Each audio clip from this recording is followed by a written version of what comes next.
ಬೆಳೆಸ್ಕೊಳಕ್ಕೆ ಅನುಕೂಲ ಆಗುತ್ತೆ. ಓಂ ಶ್ರೀಯಃಪತ್ತೇ ನಿತ್ಯಾ ಗಣಿತ ಗುಣಮಾಣಿಕ್ಯ ವಿಶತ ಪ್ರಭಾ ಜಾಲೋಲ್ಲಾಸೋಪಹತ ಸಕಲಾವತ್ಯ ತಮಸೆ ಜಗಜ್ಜನ್ಮಸ್ಥೇಮ ಪ್ರಳಯ ರಚನಾ ಶೀಲವಪುಷೇ ನಮೋ ಅಶೇಷಾಮ್ನಾಯ ಸ್ಮೃತಿಹೃದಯ ದೀಪ್ತಾಯ ಹರಯೇ. ನ ಶಬ್ದಾಬ್ಧೌ ಗಾಢಾ ನ ಚ ನಿಗಮ ಚರ್ಚಾ ಸುಚತುರಾ ನ ಚ ನ್ಯಾಯೇ ಪ್ರೌಢಾ ನ ಚ ವಿದಿತ ವೇದ್ಯಾ ಅಪಿ ವಯಂ ಪರಂ ಶ್ರೀಮತ್ಪೂರ್ಣಪ್ರಮತಿ ಗುರುಕಾರುಣ್ಯಸರಣಿಂ ಪ್ರಪನ್ನಾಃ ಮಾನ್ಯಾಃ ಸ್ಮಃ ಕಿಮಪಿ ಚ ವದಂತೋಪಿ ಮಹತಾಂ. ನಾರಾಯಣಂ ನಿಖಿಲಪೂರ್ಣಗುಣೈಕದೇಹಂ ನಿರ್ದೋಷಮಪ್ಯತಮಮಪ್ಯಶಿರೈಃ ಸುವಾಕ್ಯೈಃ ಯಶೋದ್ಭವಾದಿತಮಶೇಷವಿಶೇಷತೋಪಿ ವಂದ್ಯಂ ಸದಾ ಪ್ರಿಯತಮಂ ಮಮ ಸನ್ನಮಾಮಿ. ಓಂ ಓಂ ಅಥಾತೋ ಬ್ರಹ್ಮಜಿಜ್ಞಾಸಾ ಓಂ ಸುವಿತಾಯಿ ಫಣಚ್ಛಾಯಾ ಸಮೀಕೃತ್ಯ ಪರಂ ಸುಖಂ ಸೇವಂತೆ ಯತ್ಪದಂ ಧೀರಾಃ ತಂ ಭಜೆ ವಲ್ಲಭಂ ಶ್ರಿಯಃ. ತಸ್ಮಾದುಕ್ತ ಮುಖಗಂ ತಾರತಮ್ಯಂ ಪೃಥಕ್ ಪೃಥಕ್ ಉಕ್ತ್ವಾ ಯಶ್ಚೇತಿ. ಈಗ ಅದೇನಾಯ್ತು, ಅದಾಗಿ ಆಯ್ತಲ್ಲ, ಅದು ಅದಾಗಬೇಕಷ್ಟೆ. ಪೃಥಕ್ ಪೃಥಕ್ ಉಕ್ತ್ವಾ ಯಶ್ಚೇತಿ ಮುಕ್ತಾನಾಂ ತಾರತಮ್ಯಂ ಸುಖೇ ಶ್ರುತಿ ಆಹ ಇತಿ ಪೈಶನಂ. ತಸ್ಮಾತ್ ಅಮುಕ್ತ ಸುಖಗಂ ತಾರತಮ್ಯಂ ಪೃಥಕ್ ಪೃಥಕ್ ಉಕ್ತ್ವಾ ಯಶ್ಚೇತಿ ಮುಕ್ತಾನಾಂ ತಾರತಮ್ಯಂ ಸುಖೇ ಶ್ರುತಿ ಆಹ. ಇಲ್ಲೇನು ಹೇಳ್ತಾ ಇದೆ, ತಾರತಮ್ಯ ಸಾಧನದಲ್ಲೂ ತಾರತಮ್ಯ ಇದೆ ಅಂತ ಹೇಳಿಬಿಟ್ಟು ತಾರತಮ್ಯ ಮುಕ್ತಿಯಲ್ಲೂ ಕಂಟಿನ್ಯೂ ಆಗುತ್ತೆ ಅಂತ ಹೇಳ್ತಿದ್ದಾರೆ ಹೊರತು ಇದು ತಾರತಮ್ಯ ಸಾಧನೆಗೆ ಮಾತ್ರ ಅಪ್ಲಿಕಬಲ್ಲು, ಮೋಕ್ಷದಲ್ಲಿ ಆನಂದ ಸಾಮ್ಯ ಅಂತ ಹೇಳೋದಕ್ಕೆ ಹೊರಟಿಲ್ಲ. ಇಲ್ಲಿ ಹೇಳಿದ್ದನ್ನು ಏನು ಮಾಡಬೇಕು, ಇವತ್ತು ಆಫೀಸರ್ಸ್ ರಿಟೈರ್ ಆಗ್ತಾನೆ, ಪೆನ್ಷನ್ ಕೂಡ ಪ್ರಪೋರ್ಷನಲ್ ಏನಾಗುತ್ತೆ, ಚೇಂಜ್ ಆಗಿರುತ್ತೆ. ರಿಟೈರ್ಡ್ ಎಂಬ ಪದ ಕಾಮನ್ ಆದರೂ ಕೂಡ ಪೆನ್ಷನ್ ಸೇಮ ಇಲ್ಲ. ಅದೇ ರೀತಿಯೇ ಇವರು ಸಾಧನೆ ಅನ್ನೋದು ಮುಕ್ತಿಗೆ ಹೋದ್ಮೇಲೆ ಕೂಡ ಏನಾಗೋದಿಲ್ಲ, ತಾರತಮ್ಯಕ್ಕೆ ತಕ್ಕಂತೆ ಬೇರೆ ಆಗುತ್ತೆ ಹೊರತು ಒಂದೇ ಇರೋದಿಲ್ಲ. ಬಟ್ ಅವ್ರಿಗೆ ಬರೋದೆಲ್ಲ ಫುಲ್ ಬಂದುಬಿಟ್ರು, ಅವ್ರ ಯೋಗ್ಯತೆ ತಕ್ಕಷ್ಟು ಫುಲ್ ಬರುತ್ತೆ.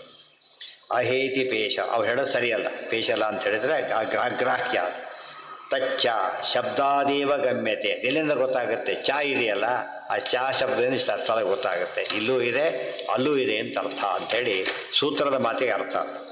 ರಾದ್ಧ ಸಂಸಿದ್ಧ ಇತ್ತೇವ ಮುಕ್ತ ಏವ ಅವಗಮ್ಯತೆ. ಮುಕ್ತಿನ ವಿಷಯ ಅಂತ ಹೇಳಿದ್ರೆ ಕಾರಣ ಕೊಟ್ಟರು ನಿನ್ನೆ. ಅಕಾಮಹ ತತ್ವ, ಶ್ರೋತ್ರಿಯತ್ವ ಎಲ್ಲ ಕೂಡ ಕಾರಣ. ಜೊತೆಗೆ ಇನ್ನೊಂದು ಕಾರಣ ಇದೆ, ರಾದ್ಧ ಸಂಸಿದ್ಧ. ರಾದ್ಧ ಅಂತ ಪದ ಉಪಯೋಗಿಸಿದ್ದಾರೆ. ರಾದ್ಧ ಅಂದರೆ ಸಿದ್ಧಿ ಪಡೆದವನು ಅಂತ ಅರ್ಥ. ಸಿದ್ಧಿ ಪಡೆದವನ ಆನಂದ ಹೀಗಿರುತ್ತೆ ಅಂತ ಹೇಳಿದ ಮೇಲೆ, ಸಿದ್ಧಿ ಪಡೆದವನು ಮುಕ್ತ ಅಂತ ಹೇಳಿದ ಮೇಲೆ ಮುಕ್ತರಲ್ಲೂ ಕೂಡ ಆನಂದ ಇದೆ ಅಂತಾಯಿತು. ನಾವೇನೋ ಬೇರೆ ಹೇಳಿ ಉಪನಿಷತ್ತಿನ ಪದಗಳಿಂದನೇ ಅರ್ಥ ಹೇಳ್ತೇವೆ ಅಂತೇಳಿ ವರ್ಡಿಂಗ್ಸ್ ಅಂತ ಹೇಳ್ತೀವಿ. ವರ್ಡಿಂಗ್ಸ್ ನೋಡಿ ಏನಿದೆ, ಕರೆಕ್ಟಾಗಿ ಅದು ದ್ವೈತದ ಪರ ಇದೆಯೇ ಹೊರತು ಅದ್ವೈತದ ಪರ ಇಲ್ಲ. ರಾದ್ಧ ಸಿದ್ಧ ಅಂತ ಅರ್ಥ, ಉಪನಿಷತ್ತಿನ ಪದ ಅದು ಅಲ್ಲ. ಮೋಕ್ಷ ರಾದ್ಧ ಪದ ಕಂಪ್ಲೀಟೆಡ್ ಕೋರ್ಸ್ ಅಂತ ಅರ್ಥ. ಸಂಸಿದ್ಧ ರಾದ್ಧ ಅಂತ ಕರೀತಾರೆ. ಉಪನಿಷತ್ತನ್ನು ಉಪಯೋಗಿಸಿದ್ದಾರೆ ಪದನ, ಅದಕ್ಕೆ ಅರ್ಥ ಹೇಳಿ. ರಾದ್ಧಾಂತ ಬೇರೆ, ರಾದ್ಧಾಂತ ಶಬ್ದಕ್ಕೆ ಕನ್ನಡದಲ್ಲಿ ಭಾರಿ ಕೆಟ್ಟ ಅರ್ಥ ಇದೆ. ರಾದ್ಧಾಂತ ಮಾಡ್ಕೊಂಡ್ಬಿಟ್ಟ ಅಂತ ಹೇಳೋ ಪದ್ಧತಿ ಅದು. ಸಂಸ್ಕೃತದಲ್ಲಿ ರಾದ್ಧಾಂತ ಅಂದ್ರೇನು, ಸಿದ್ಧಾಂತ ಅಂತ ಅರ್ಥ. ರಾದ್ಧ ಅಂತ ಕೊನೆಗೆ ಉಳಿದಿತ್ತು, ಒಳ್ಳೆ ಪದ ಅದು. ಅದಕ್ಕೆ ಸ್ವಾಮಿ ಹೆಸರು ಬಂತ ರಾದ್ಧಾಂತ ಸಂವರ್ತಕ ಸಭಾ ಅಂತೆ ವಿದ್ಯಾಬಂಧನಿಟ್ಟ ಹೆಸರು, ಗೊತ್ತಾಯ್ತಾ? ಇವತ್ತಿಗೆ ಅದೇ ಹೆಸರಿಂದ ನಡೆಸ್ತಾರೆ. ಅದು ಒಳ್ಳೆಯ ಹೆಸರು. ಬರೆದು ಉಳಿದಿದ್ದವರಿಗೆ ನೋಡಿದ್ರೆ ಕರೆಕ್ಟ್ ಅನಿಸೋದು ಕೆಲಸ ಅಲ್ಲ. ಸಭೆಗಳು ದೊಡ್ಡ ಗಲಾಟೆ ಆಗಿಬಿಡುತ್ತಲ್ಲ, ರಾದ್ಧಾಂತ ಮಾಡ್ಕೊಂಡ್ಬಿಟ್ರು ಕೊನೆಗೆ. ಏನೋ ಮಾತಾಡಿ ಏನೋ ಮಾಡಿ ಕೊನೆಗೆ ರಾದ್ಧಾಂತ ಆಯಿತು. ಕೆಲವು ಪದಗಳೆಲ್ಲ ಸಂಸ್ಕೃತದಲ್ಲಿ ಕನ್ನಡ ಬರಬೇಕಾದ್ರೆ ತಪ್ಪರ್ಥಲ್ಲಿ ಬರುತ್ತೆ. ಅನುಮಾನ ಎಕ್ಸಾಂಪಲ್ ಇದ್ದೇ ಇದೆ, ಅನುಮಾನ, ಅವಸರ ಎಲ್ಲ ಪದಗಳು ಆ ರೀತಿಯೇ ಬಂದಿರೋದು. ನೆಕ್ಸ್ಟ್ ಈಗ ಸಾಧುನ, ಅದೇ ಬೆಸ್ಟು. ವಿಷ್ಣುನ ಯುಕ್ತ ರಾದ್ಧ ಅಂತ ತೈತರೀಯ ಉಪನಿಷತ್ತಲ್ಲಿ ಬಂದಿದೆ. ರಾದ್ಧ ಅಂತ ಅದಕ್ಕೆ ಅರ್ಥ ಸಂಸಿದ್ಧ ಅಂತ ಅರ್ಥ ಅಂತ ಹೇಳಿ. ಸಾಧುನ ವಿಷ್ಣುನ ಯುಕ್ತೋ ಮುಕ್ತ ಸಾಧು ಯುವ ಮತಃ. ಅಲ್ಲಿ ಸಾಧು ಯುವ ಅಂತ ಕರೆದಿದ್ದಾರೆ. ಮುಕ್ತರು ಹೇಗಿರ್ತಾರೆ ಅಂದರೆ ಸಾಧು ಯುವ. ಸಾಧು ಯುವ ಅಂದ್ರೇನು, ನಿತ್ಯ ತರುಣರು. ಮುಕ್ತಿಗೆ ಹೋದ್ಮೇಲೆ ಏನಿಲ್ಲ, ಚಿಕ್ಕವರಿಗೆ ಸಾಲದು, ದೊಡ್ಡವರು ಸಾಲದು, ಯುವಕರ ಐಡಿಯಲ್. ಯಾಕೆ ಚಿಕ್ಕವರಿಗೆ ತಿಳುವಳಿಕೆ ಇಲ್ಲ, ಕೆಲಸ ಮಾಡೋಕ್ಕೆ ಶಕ್ತಿನೂ ಇಲ್ಲ. ಮುದುಕನಿಗೆ ತಿಳುವಳಿಕೆ ಇದ್ದರೂ ಶಕ್ತಿ ಇಲ್ಲ, ತೀರ ಮುದುಕರ ತಿಳುವಳಿಕೆನೂ ಇರೋದಿಲ್ಲ.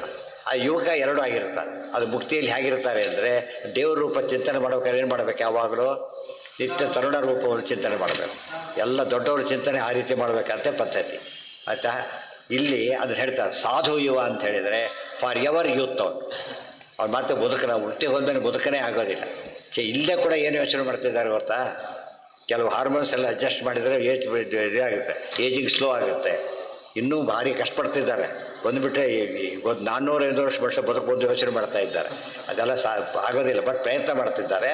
ಒಂದು ಇವರು ತಮ್ಮ ಸೈಂಟಿಫಿಕ್ ಆಸ್ಪೆಕ್ಟನ್ನು ಟ್ರೈ ಮಾಡ್ತಿದ್ದಾರೆ. ಅದು ಇಂಪಾಸಿಬಲ್ ಅಂತ ನಮಗೆ ಯಾರು ಗೊತ್ತರ. ಹಿರಣ್ಯಕಶಿಪು ಅವಳು ಟ್ರೈ ಮಾಡಿದ್ದು ಅದನ್ನೇ, ಅವ್ರು ಫೇಲ್ ಆಗಿಬಿಟ್ರು. ಹಿಂದೆ ಮಾಡಕ್ಕೆ ಹೊರಟು ಅವ್ರು ಸೋತುಬಿಟ್ರು. ಅದರಲ್ಲಿ ಸಾಯಬಾರ್ದು, ಅದು ಬೇರೆ. ಸಾಯಬಾರ್ದು, ವಯಸ್ಸಾಗಬಾರ್ದು ಎಲ್ಲ ಕೇಳಿದ್ರಲ್ಲ, ಫೇಲ್ ಆಯಿತು. ಅದು ಅದೇ ಸಕ್ಸಸ್ಫುಲ್ ಆಗೋದೇ ಇಲ್ಲ, ವರ್ಲ್ಡ್ ಸಾಧ್ಯ ಇಲ್ಲ.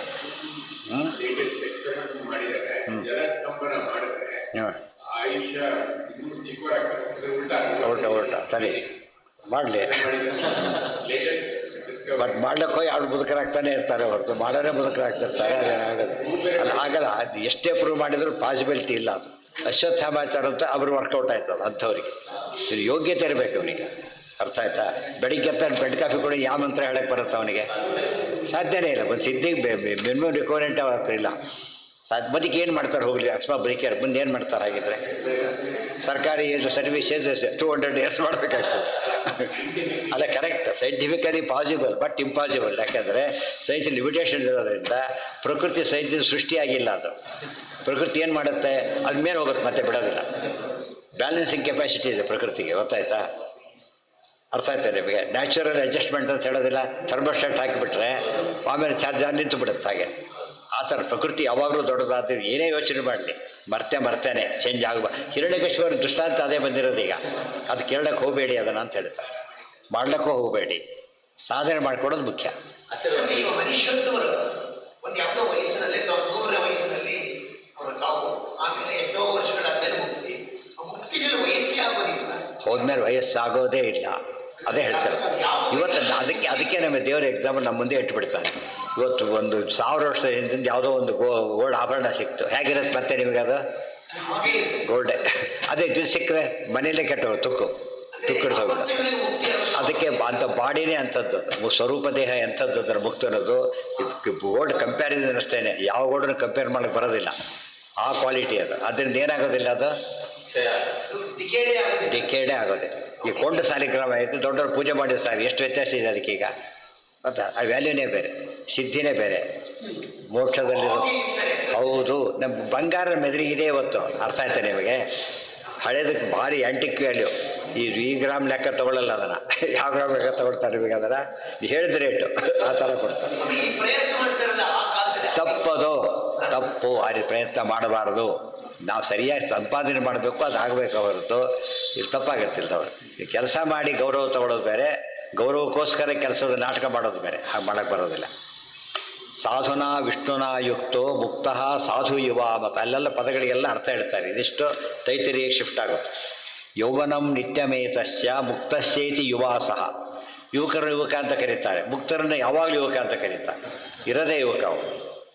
ಯುವ ಆಚೆ ಫಲಮಪಿ ಅಧ್ಯಯನಸ್ಯಾಪ್ತಂ ತೇನಾಧ್ಯಾಪಕ ಈರಿತಃ. ಅವನಿಗೆ ಅಧ್ಯಾಯಕ ಅಂತ ಕರೀತಾರೆ ಮುಕ್ತರನ್ನು. ಯಾಕೆ? ಫಲಂ ಅಧ್ಯಯನಸ್ಯ ಆಪ್ತಂ. ಅಧ್ಯಯನ ಮಾಡಿದ ಫಲ ಬಂದಾಗಿದೆ ಅವನಿಗೆ, ಕೆಲಸ ಸಿಕ್ತು ಅಂದರೆ ಹೇಗೋ ಹಾಗೆ. ಅದಕ್ಕೆ ಅವನ್ನ ಏನಂತ ಕರೀತಾರೆ? ಅಧ್ಯಾಯಕ ಅಂತ ಕರೀತಾರೆ. ನಿರ್ಹಾಸ ಆನಂದ ಸಂಪ್ರಾಪ್ತ್ಯ ಚ ಆಶಿಷ್ಠ ಇವ ಗೀಯತೆ. ಅವನು ಎಷ್ಟಿದೆ ಅಂದರೆ ಆನಂದ ತುಂಬಿ ತುಳುಕ್ತಾ ಇದೆ. ಅದಕ್ಕೇನಂತ ಹೆಸರು ಅವನಿಗೆ? ಆಶಿಷ್ಠ ಅಂತ ಕರೀತಾರೆ. ಅಂದರೆ ಬಯಸಿದ್ದೆಲ್ಲ ಸಿಕ್ಕವನು ಅಂತ ಅರ್ಥ. ಆಶಿಷ್ಠ. ದೃಢಿಷ್ಠ, ಭಾರಿ ಗಟ್ಟಿ ಅವನು. ಅದಕ್ಕೋಸ್ಕರ ಇವತ್ತು ಗಟ್ಟಿ ಇರುತ್ತೆ, ಆಮೇಲೆ ಒಳ್ಳೆ ಹೀಗಾಗ್ಬಿಟ್ಟಿರ್ತಾನೆ. ಅದಿಲ್ಲ. For ever. ಸ್ಥಿತಸ್ಯ ಅನ್ಯಥಾ ಪ್ರಾಪ್ತೇ ದೃಢಿಷ್ಠ ಇತಿ. ಸ್ಥಿತಸ್ಯ ಅನನ್ಯಥಾ ಪ್ರಾಪ್ತೇ ದೃಢಿಷ್ಠ ಇತಿ ಚೋದಿತ. ಹೇಗಿದ್ದಾನೋ ಅದು ಸ್ಥಿರವಾಗಿ ಇರೋದರಿಂದ ದೃಢ ಅಂತ ಕರೀತಾರೆ.